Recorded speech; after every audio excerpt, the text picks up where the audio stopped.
just coming to the end of another successful 200-mile drive. I'm just so thrilled with this car, really couldn't be happier with it. Where do we do? Set off from Brighton, about nearly 4 hours ago, and I'm just, about 10 miles outside of Nottingham. Something's just happened that's never happened before, and the car runs on LPG, liquid petroleum gas. It's less than half the price of petrol here in the UK, and I run the car as much as I possibly can on LPG. Now, as an added sort of extra level of protection, I had it's called Valve Saver.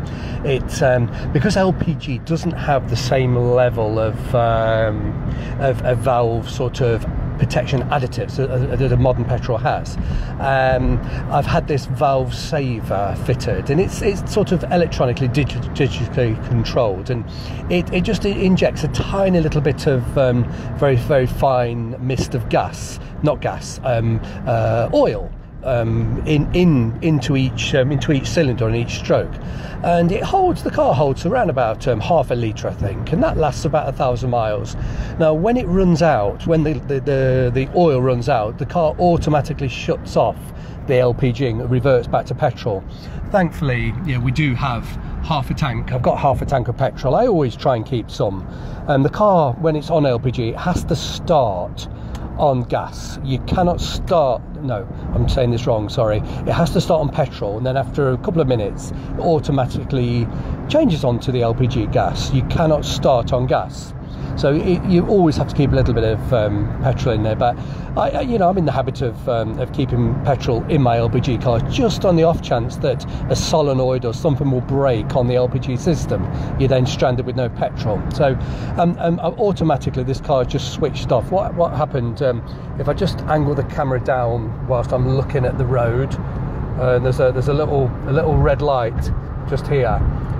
And if I press that, we'll see a load of green ones come up, and then that's the changeover to the LPG.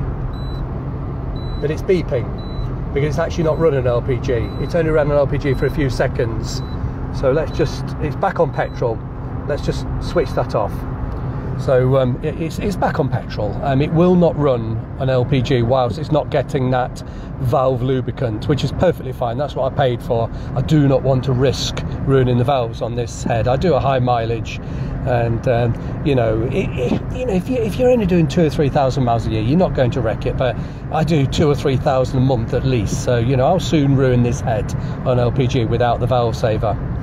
But it's just running beautifully. The car is magnificent. It's a very old car, quite a liability taking on an old car the way I drive these miles, but it's something I'm really enjoying.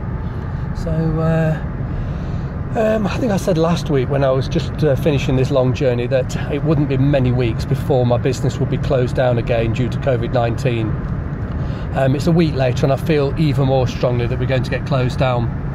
I run a hair salon. That's my main business. I run a hair salon, and we just can't be allowed to continue. The numbers are escalating spectacularly here in the UK. It's around about another week before teaching starts in university. The freshers are arriving this week, and the university's having a real problem with infections, and the second and third years are not even arriving yet. So within 2 weeks from now, I cannot see us being able to trade. I think we'll be into another lockdown. And what I've done in the last few days, everything that I intended to do to this car over the next 6 months, I'm going to bring that forward. I've bought all of the bits and pieces. I'll probably make another film tomorrow and show you all the bits that I've bought that have arrived. And I'm just going to sort of, if I can't go to work and I'm sort of locked down, I'm going to work very hard on this car. I'm not going to be sitting around doing nothing. I won't be earning anything, but at least I'll be able to be productive. So I'll make another film tomorrow and show you all of the bits that I intend to change. But these would have got done anyway, but perhaps over the next 6 months, sort of fitting it in between the long drives and the amount I work. But if I'm locked down, I won't be doing the enormous drives every few days, and I certainly won't be able to work in my salon as normal. So there'll be a lot of free time for spending on this car. Let's hope it doesn't come to that, but I really, really strongly suspect, even more strongly this week than I did last, that we're literally on the last few days of being able to trade, and we're going to have to close. So there'll be a lot of films get made. I'll make an awful lot of films showing you the work that I'm going to be doing on the car, but they'll happen all very, very quickly rather than over a period of maybe 6 months. But anyway, I'm coming up to the city centre now, and I won't be driving and talking through the city centre, but I'll almost definitely make another film tomorrow and show you all the bits and pieces that have arrived, and I'll sort of discuss my intentions of everything that I'm going to be doing to the car, and probably now in the next few weeks. It won't be spread out as the way I see it over the next 6 months. But we'll make another film tomorrow and we'll discuss that further.